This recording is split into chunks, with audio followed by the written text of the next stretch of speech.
Halo sahabat semua, pada video kali ini kita akan belajar bersama untuk menelusuri jejak-jejak masa kerajaan Islam di Indonesia pada Kerajaan Tidore.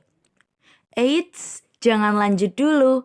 Ada pepatah mengatakan, tak kenal maka tak sayang bukan? Maka dari itu, yuk kenalan sama kakak-kakak pemateri hari ini. Yang pertama ada Kak Yuda Wiratama dan yang kedua ada Kanaila Istiharoh. Selanjutnya yang ketiga ada Kanaila Zahra dan yang keempat ada Kak Rahma Puji.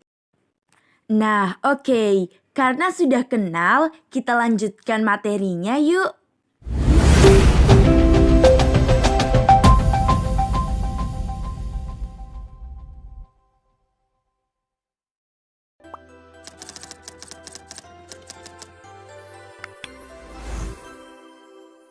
Kerajaan Tidore berada di Pulau Tidore yang merupakan sebuah pulau yang berada di Indonesia, tepatnya di Maluku Utara.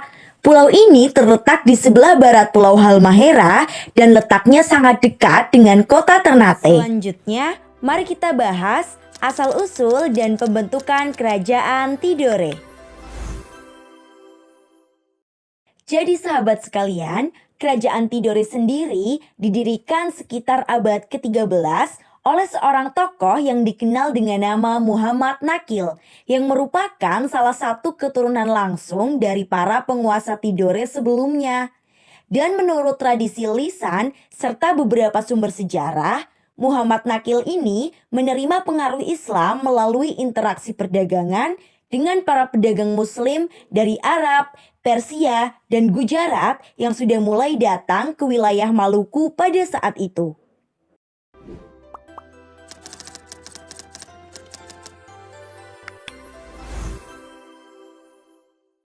Sejarah mencatat bahwa Kerajaan Tidore mengalami masa kejayaannya pada abad ke-15 hingga abad ke-17 loh sob. Pada masa ini, Tidore bersama dengan kerajaan tetangganya, yaitu Kerajaan Ternate, terlibat dalam perdagangan rempah-rempah, terutama cengkih dan pala yang sangat berharga di pasar internasional. Persaingan dan konflik dengan kerajaan Ternate sering terjadi, namun kedua kerajaan ini juga kadang-kadang bekerja sama untuk menghadapi ancaman eksternal.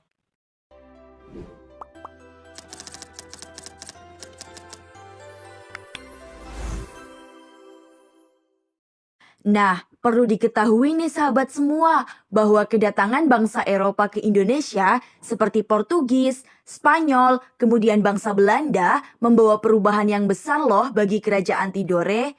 Pada abad ke-16, Tidore pernah menjalin aliansi dengan Spanyol untuk melawan dominasi Portugis dan Ternate yang didukung oleh Portugis. Namun kehadiran Belanda kemudian mengubah dinamika kekuatan di wilayah tersebut. Pada awal abad ke-17, Belanda berhasil menguasai sebagian besar wilayah Maluku dan memonopoli perdagangan rempah-rempah loh sob. Meskipun demikian, Tidore masih mempertahankan beberapa kedaulatannya dengan menjadi sekutu Belanda dalam melawan Spanyol dan Ternate.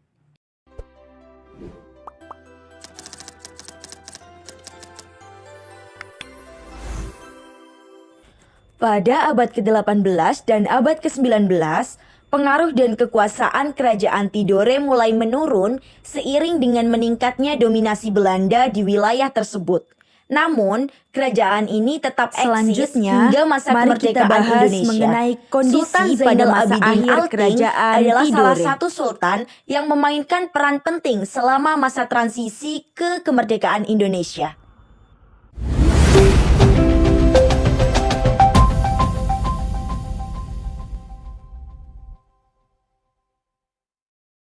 Pada subtema ini kita akan membahas mengenai raja-raja kerajaan Tidore. Sejarah mencatat bahwa pada tahun 1300 sampai 1600 Masehi, kerajaan Tidore pernah dipimpin oleh Kolano Nuruddin, Kolano Hasan Shah, Sultan Al-Mansur, Sultan Ciriliati atau Sultan Jamaluddin, Kolano Duko Adoya, Kolano Seli, Kolano Kiyematiti, dan Kolano Matagena yang tidak diketahui pada tahun berapa beliau ini memerintah. Kemudian, pada tahun 1600 sampai 1708 Masehi, Kerajaan Tidore pernah dipimpin oleh Sultan Zainuddin, Sultan Alauddin Shah, Sultan Saiduddin, Sultan Saidi, Sultan Malikidin, Sultan Saifuddin, Sultan Hamzah Fahruddin, dan Sultan Abdul Fadil Mansur, yang masa kepemimpinannya telah tertera pada gambar. Kemudian pada kurun waktu 1708 sampai 1821 Masehi, Kerajaan Tidore pernah dipimpin oleh Sultan Hasanuddin Baisil Garcia, Sultan Amir Bifod Lil Aziz Muhyiddin, Sultan Muhammad Mas'ud Jamaluddin, Sultan Patra Alam, Sultan Hairul Alam, Sultan Nuku, Sultan Zainal Abidin, dan Sultan Motahuddin Tahir. Dan masa kepemimpinannya juga telah tertera di gambar. Kemudian, dalam kurun waktu 1821 Masehi sampai sekarang, Kerajaan Tidore pernah dipimpin oleh Sultan Ahmadul Mansur, Sultan Ahmad Syaifuddin Alting, Sultan Ahmad Fatahuddin, Sultan Ahmad Kawiyuddin, Sultan Zainal Abidin Shah, Sultan Ja'far Shah, dan Sultan Husain Shah dengan masa kepemimpinan tertera pada gambar.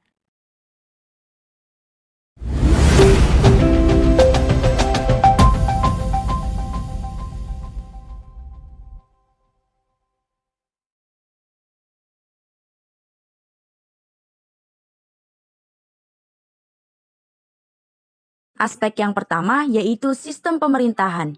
Kerajaan Tidore dipimpin oleh seorang sultan yang memiliki kekuasaan politik, ekonomi, dan spiritual. Sistem pemerintahannya bersifat monarki dengan struktur hierarki yang jelas, termasuk adanya para pejabat dan bangsawan yang membantu menjalankan pemerintahan.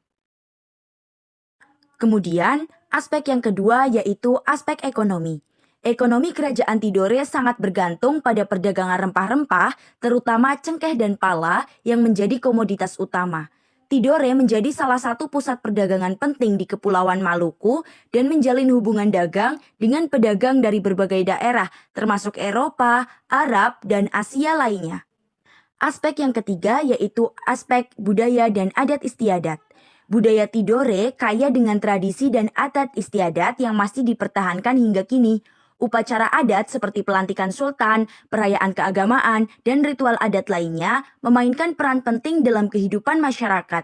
Seni dan kerajinan, termasuk tenun, tarian tradisional, dan musik juga menjadi bagian integral dari budaya Tidore. Kemudian, aspek yang terakhir yaitu aspek agama. Islam adalah agama utama yang dianut oleh masyarakat Tidore.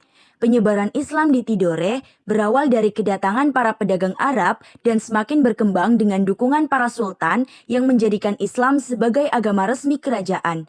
Tradisi Islam sangat mempengaruhi kehidupan sehari-hari, termasuk dalam upacara adat dan sistem sosial.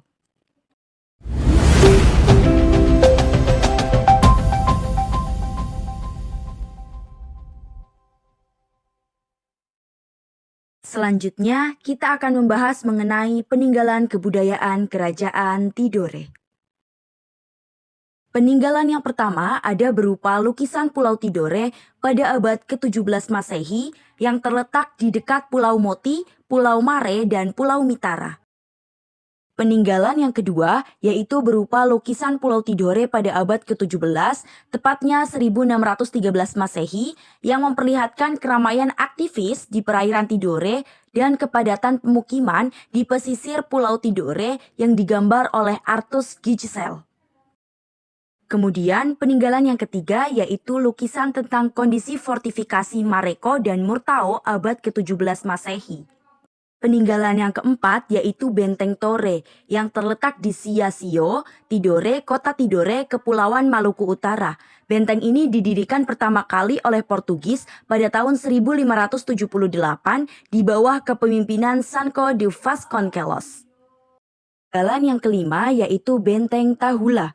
Benteng ini menjadi pusat pertahanan utama bangsa Spanyol di Pulau Tidore pada abad ke-17 yang terletak di desa Siasio, Kecamatan Tidore, Kota Tidore, Kepulauan Maluku Utara.